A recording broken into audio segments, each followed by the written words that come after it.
We've had some exciting days in the last week, I would say, mostly good. Some of the things you're reading about in Los Angeles, thank goodness we sent out some wonderful National Guard. They've really helped in a lot of problems they were having out there. They were afraid to do anything, and we sent out the troops, and they've done a fantastic job. So I want to thank them very much. I also want to thank you for being here as we discuss one of the most exciting parts of the One Big Beautiful Bill. It is indeed a big, beautiful bill, and it's doing very well. The Trump accounts, as they call it, pilot program, which will make it possible for countless American children to have a strong start in life at no cost to the American taxpayer, absolutely no cost. It's going to have a huge impact. I want to thank House Speaker Mike Johnson for, number one, being a great speaker, and number two, perhaps slightly less important, for being here today. Thank you, Mike. Along with Chairman Jason Smith, who's fantastic, and Representatives French Hill, August Pfluger, Blake Moore, Rob Bresnahan, and Frank Lucas. Thank you all, fellas. Thank you very much. We appreciate it very much.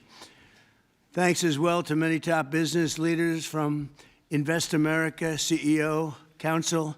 It's been a wonderful council. They've come up with some fantastic ideas. We're putting them into use. They're really the greatest business minds we have today. These men and women lead large, successful companies, and they're committed to contributing millions of dollars to the Trump account. And it's really, it's going to be something incredible for children and for their employees in many cases. Here is how the accounts work. For every U.S. citizen born after December 31st, 2024, before January 1st, 2029, the federal government will make a one-time contribution of $1,000 into a tax-deferred account that will track the overall stock market. In other words, it'll be pegged to an index that we'll pick. Right, Michael? We'll pick it. We'll pick a good one. Maybe you should be the index. I'd like to have that. These kids would be very wealthy if that were the case. That would be a good idea. I think we might do that, Michael Dell. These accounts will be private property controlled by the child's guardians, and in many cases, those guardians will be the parents. We think probably the parents will be the guardians. They'll be open for additional private contributions each year from family, friends, parents, employers, churches, private foundations, and more. This is a pro-family initiative that will help millions of Americans harness the strength of our economy to lift up the next generation, and they'll really be getting a big jump on life, especially if we get a little bit lucky with some of the numbers and the economies into the future. In addition to the substantial financial benefits of investing early in life, extensive research shows that children with savings accounts are more likely to graduate high school and college, buy a home, start a business, and are less likely to be incarcerated. Trump accounts will contribute to the lifelong success of millions of newborn babies. They are fully, and this will be very interesting, I think, for everybody to hear, they are fully funded through targeted reforms in the One Big Beautiful Bill, like the $1.7 trillion in mandatory savings, welfare reforms to stop waste and fraud, a 3.5% remittance tax, and more. And it's just a part of that. The One Big Beautiful Bill is among the most important pieces of legislation in our country's history. I don't think there's ever been anything bigger. And I think it's going to go down as certainly one of the most important things we'll ever have done. In addition to the largest tax cuts in the history of our country, including the most powerful border security measures ever, it delivers major economic relief to the American workers' families. And there are so many things. Rebuilding our military, we built it just 8 years ago. We started and did a great job, but now we have to rebuild it again, plus technology change. All of a sudden, it's about drone. You know, we have a new form of warfare. It's drone warfare. So a lot of things change. We did a great job with the military, but now we're going to have to do some little tweaks, to put it mildly.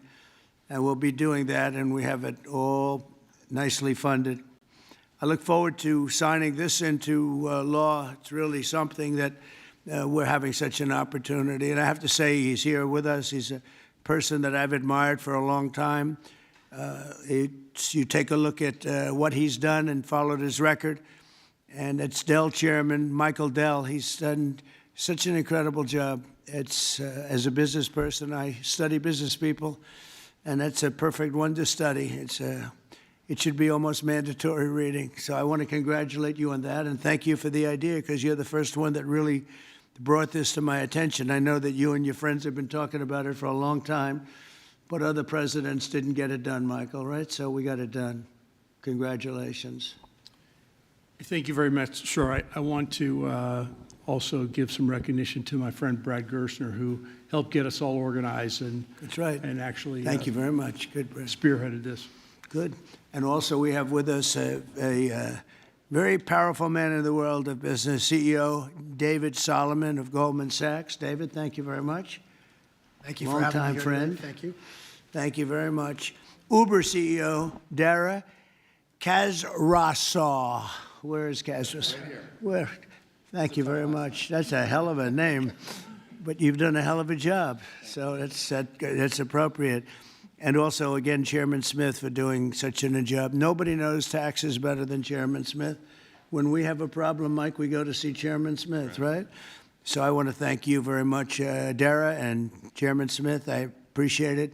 So I'd like to begin by asking Speaker Johnson to say a few words, and I think then we're going to go to Michael Dell, David Solomon, we're going to go to Dara, and then to Chairman Smith. Thank you very much. Mr. President, thank you so much for your bold, visionary leadership. It is the key to all of this great success that we are achieving. And the One Big Beautiful Bill, it is not an overstatement to say it will be one of the most consequential pieces of legislation in the history of Congress. There's a lot in here. And by extension, or I would say it is an extension of the figure who I believe will be the most consequential president of the modern era, if not all American history, and that's the gentleman sitting to my left. So I want to thank you for that. Thank you very much. That's a beautiful statement. Huh? Well, I like him too. Yeah. Thank you. It's a statement of objective fact, and every working American understands, I think, the principle behind this concept that we're discussing today. If you have a 401k, you understand the power of investing early for the future. Trump accounts take that same principle, and they apply it from the very beginning of Americans' lives.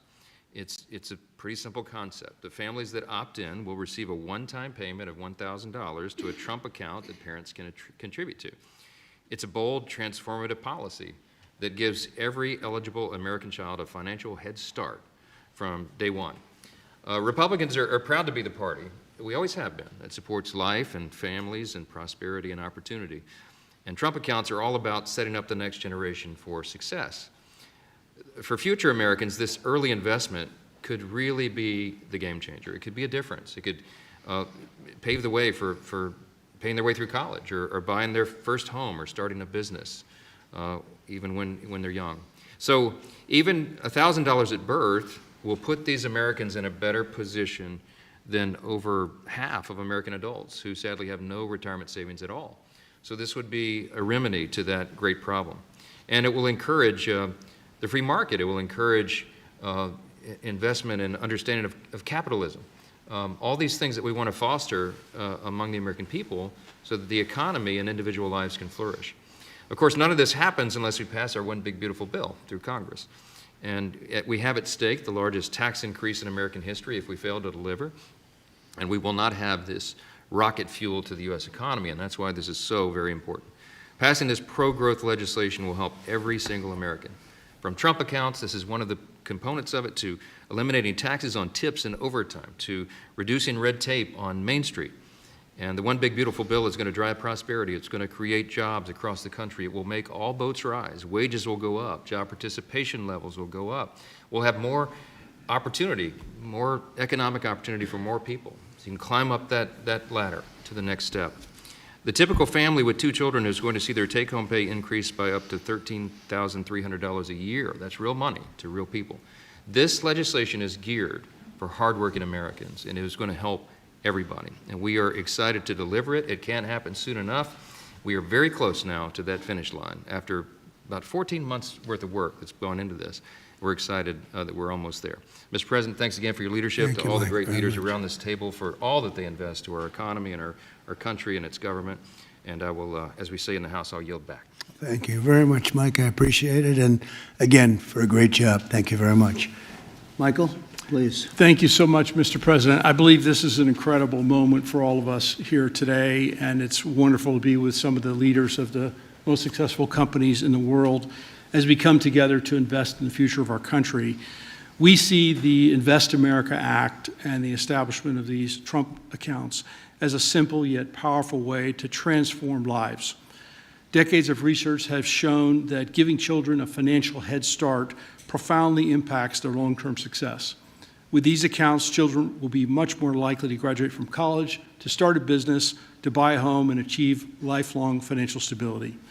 Dell Technologies is proud to be one of the very first companies to support the Invest America Act, a bill that provides every child with a $1,000 seed investment account at birth. This is a straightforward step with enduring benefits. Following your inspiring lead, Mr. President, Dell Technologies will match the government's contributions, dollar for every child born to a Dell team member. This isn't just a new benefit, this is an investment in our people, their families, our communities, and America's future. And it embodies our core belief that opportunity should begin at birth. My wife, Susan, and I, also through our family foundation, have been closely studying the Invest America Act. And assuming that it becomes law, we expect to make a very significant gift. We view this initiative as a powerful platform for philanthropic innovation aimed at helping children thrive wherever they come from, particularly those families who have been historically left behind. Mr. President, you articulated it perfectly. These Invest America accounts will give every new American child a genuine opportunity to participate in history's greatest engine of economic growth, the American economy. The funds in these accounts invested in American enterprise and innovation will grow over time into substantial nest eggs, providing support for education, home ownership, and starting families. The ability of families, friends, benefactors, and employers to match the government's generosity amplifies the life-changing potential of this initiative. Thank you, Mr. President, for your visionary leadership on this critical issue. These Invest America accounts will profoundly impact countless young Americans, ensuring they truly benefit from what Abraham Lincoln described as the right of every American, the right to rise. Thank you. Thank you very much, Michael. And we really have come a long way since you came to see me about 6 months ago with your beautiful wife. We had a nice talk. I said, that sounds pretty good. Let's think about that. And it's everybody I've spoken to about it, they can't even believe it. And because of great politicians and political leaders like we have, I think this is going to go quickly, very well and very quickly. So I appreciate it. Thank you very much. David Solomon, please. Thank you, Mr. President. I'm thrilled to be here with everyone and excited to participate in this important and timely discussion. I'd also like to acknowledge the efforts of so many in Congress on this very significant issue, and in particular the members here, and particularly the leadership of Senator Cruz and Representative Moore, who have played a big role in helping drive this forward. We also wouldn't be here today without the leadership of Brad Gerstner and Michael Dell in really having the vision, the energy, the passion, the commitment to help move this forward. So thank you both. There are many reasons why the United States has the largest and most dynamic and most innovative economy in the world.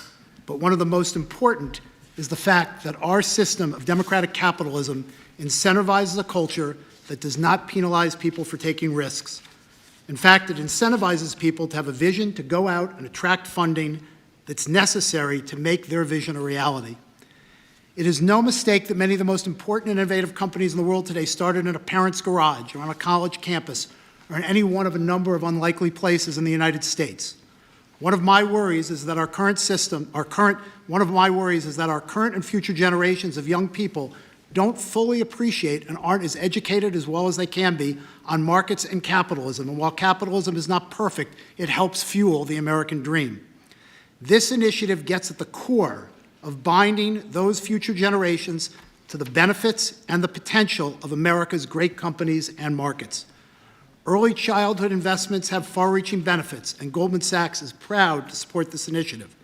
This is an exciting opportunity for public-private partnership and for both communities and companies to invest in young people, the future of America. Once we see the Invest in America Act signed into law, Goldman Sachs would be excited to further support this Invest in America initiative.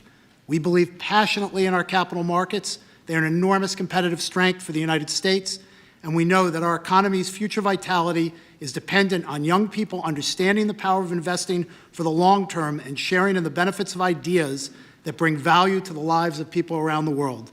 Thank you, Mr. President, for helping drive this forward, and I look forward to continued partnership on this effort. Thank you very much, David. Dara, please. Thank you. Good afternoon, everyone. Thank you, Mr. President, for hosting us here today. It's an incredible honor to be here in a place that symbolizes the very opportunity that has defined my life. Thank you, Brad. Thank you, Michael, for your vision. We all strive to build something that lasts, and the Invest in America Act is a legacy that is going to last for generations. President Trump, thank you for your leadership. Your support is going to turn this powerful idea into powerful reality for millions of young Americans. And I was 9 years old when I came to this country. My family arrived in America having fled the Iranian Revolution. We had lost everything that we had built. But we gained something far more valuable here. We gained a chance to rebuild again. We had a close-knit family, we had access to world-class education, and we had the one thing that fuels every American dream, and that's hope. So what if we could bottle up that hope? What if we could give that same power of hope, real, tangible hope, that comes from having a stake in your own future and a stake in the best companies in the world, to every single child that's born in this country? That's the promise of the Invest America Act. It's not just an account, it's a launch pad. It puts the unstoppable engine of compounding to work for our kids, building a future for them from day one. This mission is personal to me, and it's core to us at Uber. Every day we see people using our platform to create opportunities for themselves, to save for a home, to pay for tuition, to build their own American dream one trip at a time. And that's why Uber is so proud to support this bill, which also includes benefits for millions of Uber drivers and couriers in the form of no tax on tips. Mr. President, our earners are grateful for your support. Thank you very much. Right? What a great job. You know, when you think we're doing a lot of work on Iran right now, and Yes. I see that what you just said, you came here and they took Absolutely. it all away from you, and you started, and you've become one of the biggest anywhere in the world. What a great story that is. Thank you very much, Mr. President. Congratulations. And we wish you Amazing. all the success there. Thank you very much. We'll need it. We're going to need it for that. That's it. They're tough negotiators. They're great negotiators, Yes. among the best. Look at Yes. you. Thank you very much. Thank you. Appreciate it, Dara. Jason, please. Thank you, Mr. President. I want to first start off by thanking you for your leadership, your vision, your commitment to workers and families throughout this country. The One Big Beautiful Bill would not have been possible without you. And it delivers the largest tax cut in U.S. history, the largest mandatory spending cuts in U.S. history, the most significant welfare reforms in U.S. history, and the largest one-time investment in border security. So it's things to be extremely proud about. Representing Southeast Missouri, I'm extremely proud about how you're delivering for working families. No tax on tips. A waitress like the waitress in Nevada that talked to you about no tax on tips, and the other 4 million tipped employees in the country, they will see an extra $1,700 in their paycheck because of the no tax on tips. That's significant for someone who's just trying to put food on their table and clothes on their backs. The linemen working overtime to restore power will get an additional $1,750 into their paycheck. Seniors will get $72 billion in tax cuts. The Trump investment accounts will be a game changer for new parents, even before their newborn baby can walk or talk. Their child will have money saved to one day learn a trade, start a business, or to buy a home. Every child born under this policy will have a better shot at a future. It does not matter if they live on a city block or on a county road. This will make a significant difference to their lives, and it's because of your leadership, Mr. President, and we say thank you. Well, thank you very much, Jason, and hopefully we're going to get that through, and we have a certain date picked out, an ideal date. If it takes a little longer, that's okay, but ideally we're going to get by a certain date. And again, I think it's one of the most important pieces of legislation we've ever had before us and that the country's ever had. I'd like to ask, if I might, Brad Gerstner, one of the most successful people in our country. I'm a friend of Michael very much, and Michael has great respect. And if you don't mind, Brad, I'd like to say a few words, please. Thank you. Well, first, it's a great honor and privilege to be here. We wouldn't be here without your leadership. And for me personally, to be here with my son, Lincoln Gerstner, happens to be named after the gentleman over your right shoulder. Where's Lincoln? Well, he's good looking. He's much better looking than you. What happened? Hey, we all want our kids to be better than ourselves. But it was around our small kitchen table that this idea was really born. I started off like Jason Smith in a small rural town in Indiana. My dad had lost everything in 1978 trying to start an auto parts company, and the Japanese were tearing apart our auto industry. We had double-digit interest rates and inflation. Our family mortgaged the house to keep the company going and ultimately lost everything. So I know a little something about starting with nothing. And I know what it felt like that first time you had a little skin in the game, where you thought you had a shot. You went from nothing to something. And like Dara said, that is the great story of America. The promise that there's mobility, the promise we can move up that ladder. But today, we've moved to a society of dependency, right? I saw somebody answer the White House's tweet on this today by saying the answer to socialism is more capitalism. This is more capitalism. Yeah. This is aligning every child in America with the upside of free markets and the benefits. And that is your Main Street agenda, Mr. President.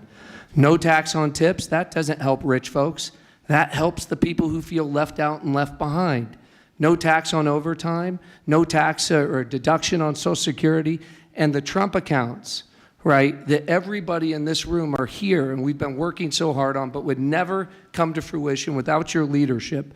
Those will change the game forever. It makes America an ownership society again, because all of those kids will see the benefit of compounding. If you start with $1,000 and $750 is added a year by parents, grandparents, by churches, by the companies in this room who will all contribute to the accounts of the kids of their employees, by the great philanthropists in America. I think $750 is a low estimate per year. I think so. But if you do that, by age 18, Mr. President, these are worth $50,000.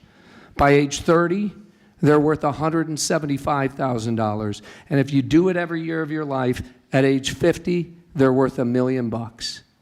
You are giving the shot for every American to feel like they're in the game again, part of America with that economic mobility, that dream that led Michael Dell to start Dell Computer in his dorm room, Dara to feel like he had a shot after coming here from Iran, and a couple poor kids from Missouri and Indiana to make it to where we are today. So thank you for your leadership. This would not happen without the reconciliation bill and the work of the many in this room, but spearheaded by the Speaker and Jason Smith, the big, beautiful bill. This is the vehicle to get the Invest America Act passed. So thank you, sir. Well, thank you very much, Brad. Great job. And nobody knew I was going to call you. He might have done the best job of the group. I've got to think about that, Mike. Good recommendation, Michael. Does anybody have any questions? I think it's something that's really got to be talked about, because it's somewhat of a miracle that we're close to pulling it off. Please. What's the latest estimate on when you think the big, beautiful bill will pass? We put Independence Day as a self-imposed deadline, and we certainly hope, I believe, we can still meet that. It's up to the Senate. The bill's in the Senate's hands now, but spoke with Leader Thune as recently as last night. He's feeling very optimistic. You see the Senate going through the same deliberations we went through in the House, except we had 14 months to do it. They've got a truncated time period to get that done. But as you all know, I've encouraged my dear friends and colleagues over there, don't modify it too much, because we've got a very delicate balance that we reached, and it took us a long time to get there, and we don't want to upset that balance too much. So they're putting their fingerprints on it. I hope it'll be a light touch, and they'll send it back, and we'll get this thing done and get to the president's desk. And really, we have tremendous spirit. I've never seen anything like it. There's just an unbelievable, we'll always have a couple of people. I don't want to use the word grandstanders. I'd never use such a word, but you'll always have that a little bit. But maybe you won't even have that. Who knows? There's tremendous spirit for this bill. I think like we haven't seen very much, Jason, right? We haven't seen too much. So I think it's going to go pretty quickly. With Prime Minister Netanyahu, you just mentioned Iran. Did you discuss Iran? Very Did you well. discuss We discussed a lot of the things. Gaza war? Yeah, we discussed a lot of things, and it went very well, very smooth. We'll see what happens. You know, we're trying to do something with a country we just spoke about, Iran. I think you should negotiate this. You might be better. I think I'm going to send you today. What a good idea. This could have been the idea of the day. We'll have Dara get up and negotiate. They are good negotiators, but they're tough. Sometimes they can be too tough. That's the problem. So we're trying to make a deal so that there's no destruction and death. And we've told them that, and I've told them that, and I hope that's the way it works out, but it might not work out that way. We'll soon find out. Yeah, please. In 2020, when you were talking about unrest in American cities, you said, quote, "We have to go by the laws. We can't call in the National Guard unless we're requested by a governor." What changed now? Why is this situation different to not consult with Governor Newsom about this? Well, the biggest change from that statement is we have an incompetent governor. So I talked about governors, but I didn't talk about, he's an incompetent governor. Look at the job he's doing in California. He's destroying one of our great states. And if I didn't get involved, if we didn't bring the Guard in, and we would bring more in if we needed it, because we have to make sure there's going to be law and order. You had a disaster happening. And they now admit it was a disaster. I watched the chief yesterday, who's a good man, by the way, and he said, "Wow, we're lucky we did this because they were overwhelmed. You saw what was happening." So we did the right thing. Everybody agrees to that. But you have a governor who let the city burn down, didn't want water to be sent down to him. I sent billions of gallons of water. I wanted to do it in the first term. He wouldn't do it over. I don't know. They have environmental reasons, but there were no environmental reasons. I think it's just a political philosophy. But it's lucky for the people in Los Angeles and in California that we did what we did. We got it just in time. It's still simmering a little bit, but not very much. Yeah, please. Have you gotten... A crime has he committed? I think his primary crime is running for governor because he's done such a bad job. What he's done to that state is like what Biden did to this country. And that's pretty bad. It's the wrong philosophy. Thousands, hundreds of thousands of illegal immigrants, many of them prisoners. They're taking up your health care. They're taking up your space in schools. They're taking up your hospital. And in many cases, they're criminals. And we have to do something about it, and we're doing something about it. I want to thank the incredible patriots of ICE and Tom Homan, who has been incredible, and Kristi Noem, likewise incredible. The job they're doing, and it's like an unforced error. There was no reason for this.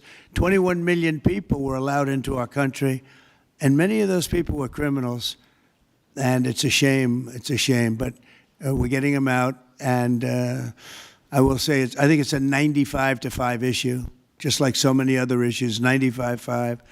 And the Democrats lost an election in a landslide because they're on the wrong side of the issues. I mean, it's not even conceivable that somebody would do the kind of things that he did. And then, you talk about projects. They want to build a train going from San Francisco to L.A., and it's costing hundreds of billions of dollars more than they thought it was going to cost. It's not even believable. To Brad and to people sitting here, would you believe that a train it was going to cost X dollars, and it might be 100 times X. Would have paid for this for about 50 million American children. You're right. You're 50 right. million American children instead of a 3-mile train track that never got built. We could have put Lincoln in charge with no experience. He would have done a good job. I guarantee you that. All right, please, Peter. Mr. President, have you gotten an Yeah, update Peter, from your Peter, go ahead. negotiating? Thank you, President Trump. So it seems like Gavin Newsom likes the attention that he's getting right now from I do, you. yeah, I think it he seems like likes he does. If you look at recent history, somebody who was running for president, you, who got arrested and had a mugshot, you could make the argument that politically that wound up helping you. Are you worried at all at this moment that talking about him getting arrested could be helpful to his political prospects? Because a lot of people think he wants to be sitting right where you are. Well, in my case, it was a witch hunt, and everybody knew it. And I was able to explain that during the process. Otherwise, I wouldn't be sitting here right now. And it was a total witch hunt. It's proven to be a witch hunt, and you see what's happened. In his case, it really is very obvious. You look at what's happened between the fires, I could name 10 things right now. We talk about the trains. We talk about all of the costs in California. You talk about all of the people that are flowing in, destroying life for everyone else. So no, I don't think it's going to help him. I think it's actually very bad for him. And right around the time that we were walking in here, the governor and the state attorney general said that they're going to sue you for sending the National Guard in. They're saying there's no invasion, there's no rebellion. The president is trying to manufacture chaos and crisis on the ground for his own political ends. Federalizing the California National Guard is an abuse of the president's authority under law. Well, But- you know, it's interesting. You watched the same clips as I did. Cars burning all over the place, people rioting. And by the way, we stopped it. We were able to make it much better, but it still looked pretty bad. And in watching clips last night, people were saying this is really a big problem. And until we went in, if we didn't do the job, that place would be burning down just like the houses burned down. They were in big trouble last night, Peter. You know it. And the night before, and the night before that. And I feel we had no choice. I don't want to see happen what happened so many times in this country. I watched Minneapolis burn. Look at what happened in so many different parts of California. You take a look at what happened in San Diego. There's so many different places where we let it burn. We wanted to be politically correct. We wanted to be nice. We wanted to be nice to the criminal. And what you're doing is destroying the fabric of our life in this country. No, we did the right thing. We've been given credit for by people that I would least suspect. Why I would say that some of the people that came in and said, thank goodness, they said, some of them, thank God that Trump got involved. And I'm very happy I got involved. And I think Gavin, in his own way, is probably happy I got involved. Yeah, go ahead, Peter. What do you make of the fact that he says you want a civil war on the streets of America? No, that's just the opposite. I don't want a civil war. A civil war would happen if you left it to people like him. And I liked him. You know, I always got along with him. Never had a problem with him. But he's grossly incompetent. Okay.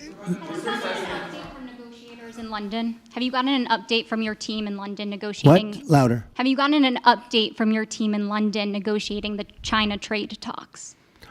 We are doing well with China. China's not easy, just like your home country is not easy there. I think we're doing very well. They're over there now. I'm only getting good reports. It's a little early, but they'll be calling in soon. In fact, probably when I get back, I'll have my first call from them. We want to open up China. And if we don't open up China, maybe we won't do anything. But we want to open up China. It'll be a great thing for China, a great thing for the rest of the world. Are you willing to lift export controls when it comes to China? Did you give your negotiators any sort of limitations? We're going to see. Look, China has been ripping off the United States for many years. Nobody charged them 10 cents. No president had the courage to charge China for whatever reason. They didn't want to do it. I took in hundreds of billions of dollars. I put on tariffs on China when I got in first term. And we took in hundreds of billions of dollars. And then I did it again, but I did it for a lot of others. If you look at the stats, the deficit last month was cut in half. everybody was shocked. I wasn't shocked. I think a lot of the people at this table weren't, because they saw the billions of dollars that were pouring in, and the tariffs hadn't even started yet, just about. There weren't cars. They were in some countries at a very minor level. And we cut the deficit in half, and it was a big story a couple of days ago. They said, I don't believe, one of the announcers on a business network went wild, said, I can't believe these numbers. Those numbers are good. The numbers are going to be very good. I think we're going to have a great 4 years. You know, we had the greatest economy in history during my 4 years. I think this one's going to blow it away. Yeah. Go ahead, please. Do you have a message for Greta Thunberg, and did she come up on your call with the Prime Minister today? Well, she's a strange person. She's a young, angry person. I don't know if it's real anger. It's hard to believe, actually, but I saw what happened. She's certainly different. Anger management. I think she has to go to an anger management class. That's my primary recommendation for her. Was she kidnapped by Israel, as she says? Was she I kidnapped? find it. I think Israel has enough problems without kidnapping Greta Thunberg. And secondly, are you going to Is that what she said? She was kidnapped by Israel? Yes, sir. Are you going to get rid of the Tesla and the Starlink service that you have here at the White House? No, I haven't heard that. I mean, I may move the Tesla around a little bit, but I don't think we'll be doing that with Starlink. It's a good service. Where are you going to move it to? Move it around. What do you mean? I have a lot of locations. Actually, about the Tesla. I got so many locations that I don't know what to do with them all. About the Tesla, did you ever see Elon Musk get physical with the Treasury Secretary? No, I didn't. And I tried to They ask. did have an argument, but I didn't see I didn't see a lot of physicality there. And there was this New York Times report that he did not want to talk about, Elon Musk, that alleged that he, towards the end of his time in the White House, was blurring the lines between recreational use of drugs and medicinal. Do you think he ever had drugs here at the White House? I really don't know. I don't think so. I hope not. Look, I wish him well. You understand. We had a good relationship, and I just wish him well. Very well, actually. Yeah. About aid in Gaza, you mentioned now the flotilla. Do you have a response at all about Israel intercepting this boat? And can you give us an update on what's happening to the entry of aid into Gaza right now? We've had people being shot by Israeli forces who are trying to get aid from the right Gaza now, Humanitarian yeah. Foundation. Yes. Gaza right now is in the midst of a massive negotiation between us and Hamas and Israel, and Iran actually is involved. And we'll see what's going to happen with Gaza. We want to get the hostages back. That's all I can tell you. Yeah, please, in the back. Back to California briefly. You said yesterday when I reported that it was not insurrection taking place, but then on Truth Social a bit later, you'd said they were insurrectionists. After what you've seen You're talking now- about in L.A.? Yes, sir, in L.A. I wouldn't call it quite an insurrection, but it could have led to an insurrection. I mean, that was a lot of harm that was going on last night. I watched it very closely. And it was amazing that the job that the National Guard did. And by the way, the police were working very hard also. But, you know, the police are given instructions to be politically correct. I said, no, you don't have to be politically correct. You have to do the job. And on Elon Musk, do you plan to speak to him on the phone anytime soon? I know some. Which one? On Elon Musk, do you plan to speak to him on the phone anytime soon? I haven't really thought about it, actually. I would imagine he wants to speak to me. I would think that. If I were him, I'd want to speak to me, and maybe he's already called. You'd have to ask him whether or not he's already called. But I'd have no problem with it. If he calls you, you pick up and speak with him. Well, I don't want to say that, but I would imagine he'd want to talk to me. Mr. President. Yeah, please. We're supposed to get a counter proposal from Iran today. Have you gotten that proposal? And what is the main impediment? We have a meeting with Iran on Thursday, so we're going to wait till Thursday. And what's for the that main proposal. impediment to getting a deal? Well, they're just asking for things that you can't do. They don't want to give up what they have to give up. You know what that is. They seek enrichment. We can't have enrichment. We want just the opposite. And so far, they're not there. I hate to say that because the alternative is a very, very dire one, but they're not there. They have given us their thoughts on the deal, and I said, it's just not acceptable. So this was the main topic for Prime Minister Netanyahu today when you spoke? I would say, yeah. I don't know what else. I can talk about the weather. you can talk about Lebanon. Pretty much, that's the main topic, yeah. Mr. President. We talked about Lebanon also, yeah, we did. What about Lebanon? Well, Lebanon's working very hard. They have a great new ambassador that I put there, man I know very well. He's very smart. I didn't even know he was Lebanese, and I said, why would you want Lebanon? He said, I was born there. I love it. I love the people.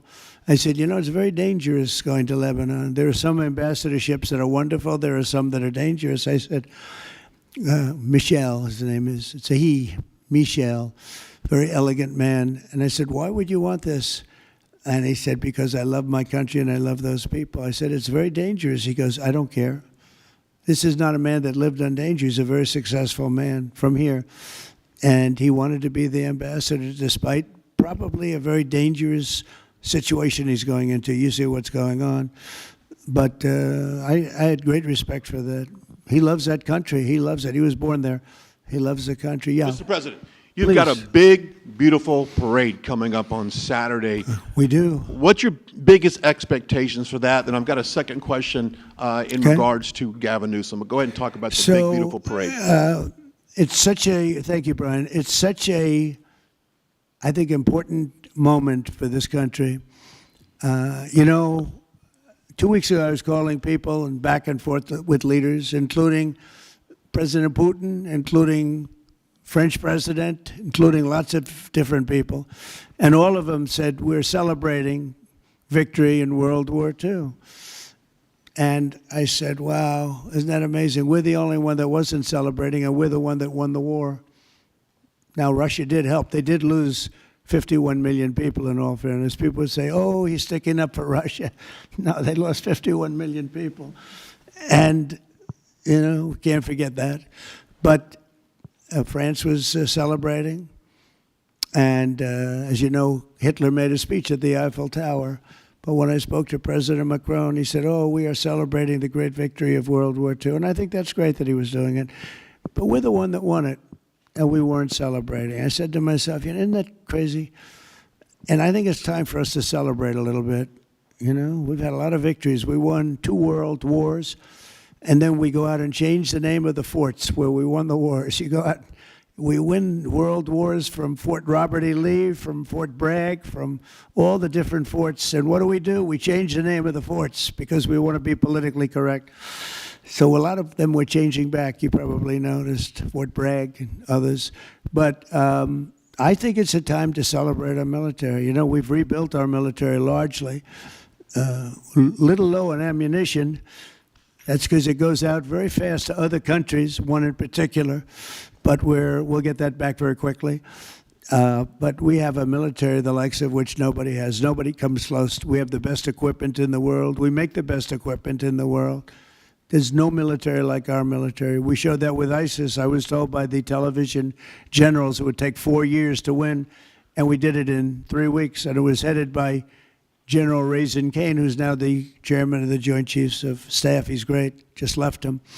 No, I think it's time that we celebrate. And I sort of have to laugh at these people. Well, you know, you're going to spend a lot of money. A lot of that money is being paid for by me and people that make donations. I don't know if you know that. A lot of it won't even come out of the military. I think I can say that, Susie, right? We have people putting up money to do it. Not that it's necessary, because I think it's a great expenditure. We have many tanks. We have all sorts of new ones and very old ones, old from World War I and World War II. It's really a celebration of the Army. So the Army is a year older than the country. So next year we celebrate 250 years, but we're celebrating the Army on Flag Day. And it's not my birthday. It is my birthday, but I'm not celebrating my birthday. I'm celebrating Flag Day. It happens to be the same day, so I take a little heat. But Flag Day is the appropriate date. And we're celebrating 250 years of the Army, a great service.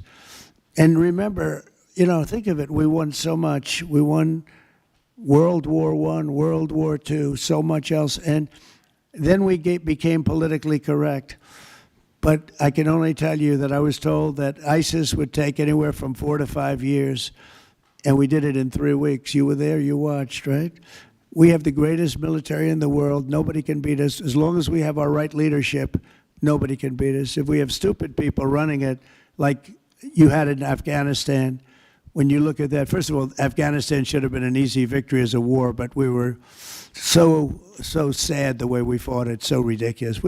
We fight not to win, but we didn't used to be that way. And we're celebrating, because I think the day in Afghanistan was the saddest period of time in the history of our country. That was a Biden mess with bad generals like Milley and others. They were bad. They were incompetent generals. I know all the good ones and the bad ones. We got rid of most of the bad ones.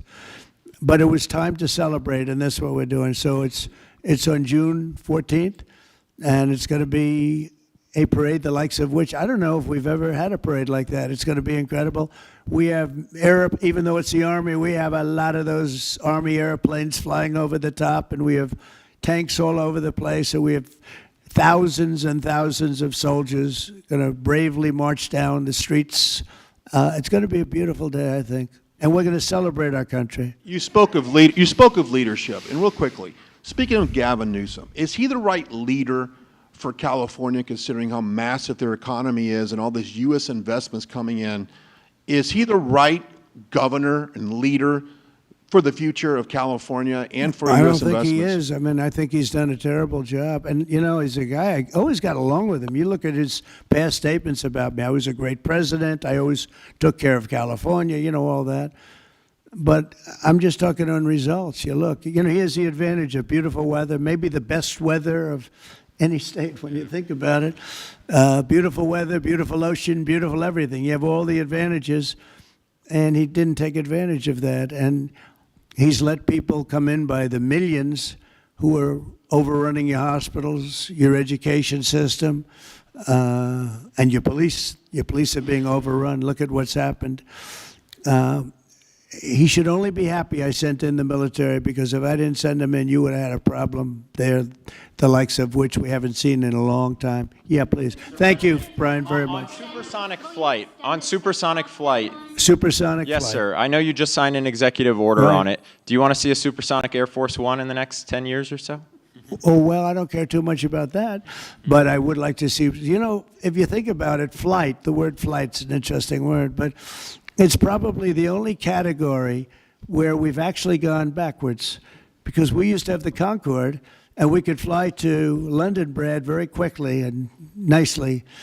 And today it takes you 2 times and 3 times as long. It's the only thing where we've regressed. By the way, the Concorde, to my way of thinking, to this day, Michael, because you're very much into aesthetics, I know, but to this day was one of the most beautiful pieces of art I've ever seen. It was a piece of art, the beauty of the Concorde. It was the most beautiful plane, but it was you know, got you there in half the time. Now you spend a lot of time, and there's no reason for it. Because, you know, they have the sonic boom. It's not a huge problem, but they have the sonic boom thing pretty well figured out. The technology changes, the change in the skin, the change in weight, all of the other things. There's no reason why we shouldn't do great. So we are making it possible for them to do supersonic and get us back on the track. I mean, think of it, 30 years ago, we actually had planes that flew much faster than we do now. It took you half the time to get to a location. So we've regressed, and we're going to progress. Eh? Right. It's sort of an amazing thing, isn't it, though? We've gone backwards. On Wall Street, they haven't done that. If Goldman Sachs was like that, you wouldn't have Goldman Sachs anymore. Yeah, please. Are you planning to deploy Marines in California to address the situation in Los Angeles? Are you going to deploy Marines in California? We'll see what happens. I mean, I think we have it very well under control. I think it would have been a very bad situation. It was heading in the wrong direction. It's now heading in the right direction. And we hope to have the support of Gavin, because Gavin's the big beneficiary as we straighten out his problems. I mean, his state is a mess. And I'd like to get somebody involved in the rail, because, look, personally, it should have never been built, because you can fly there for $2, and what are you doing? They're doing that. You could drive. You could do lots of different things. You know, if they did a study, if you gave every passenger the finest limousine service in the history of our world, the most expensive chauffeur-driven, white-glove limousine service back and forth, we would have saved billions of dollars as opposed to building this monstrosity that's going up. And I've never seen anything. You know, I've seen cost overruns. I'm a I'm a person, I've always done well on cost overruns. I don't have them. But I will tell you, I have never seen cost overruns. You see them where they're 20% more, 50%, 100% more. These are thousands of percent. Nobody even knows. They have no idea. And it was supposed to be from San Francisco to Los Angeles. Well, they just made it way outside of Los Angeles. It's stopping in the middle of, I don't want to say nowhere because I happen to like one of those little cities very much, but it's way short of the destination. And our government is saying, you know, why are we involved in this thing? It's been handled so badly before him, but he really blew it. So, you know, all right, one more question. Can you speak to any of the discussions that were had there and the purpose of that retreat, your time at Camp David? On a what? Your time at Camp David, can you speak to what discussions were had there and the purpose of that retreat? Well, I don't want to speak to discussions. I mean, I told you what we were there for a little bit. We had discussions on many topics. We had a group of people, a large group of people, including generals and admirals and lots of others. And all I can say is our country's in great shape. We're in great shape economically. The bill that Mike and Jason and all the people are working on is going to be, I think, amazing. I think it's going to be one of the most important pieces of legislation we've ever had in this country. It's going to do things that you wouldn't believe. And we're going to, you know, I have a very simple phrase. We ran an election on very simple words: make America great again. That's what we're doing. We're making it great. We're making it safe. We're making it beautiful. And we're making it very wealthy again. You know, wealth is okay. You need wealth to take care of lots of other people. We have to make our country better. It has to heal from 4 years of abuse. Our country was abused badly by a very incompetent person and a group of people that weren't incompetent, but they were radical left lunatics. And they ran the country with an auto pen. And I hope that law enforcement's looking at that very seriously. That's like a takeover of our country in a certain way, because this guy had no idea what he was doing. You saw that during the debate. You saw that in other cases. I mean, he had no idea. I saw it years ago. By the way, 40 years ago, he had no. He was bad 40 years ago. We're not just talking about. And they always like to say age, but it's not age. I know people 88, 89, 92. Bernie Marcus, who just passed away, was 95. I spoke to him a year before. He was 100%. It's not age, it's something else. But whatever it is, you can't have that in this country. The damage he's done to this country is unbelievable. But the good news is we've got much of it fixed already, and the rest of it will happen. Thank you all very much. Thank you.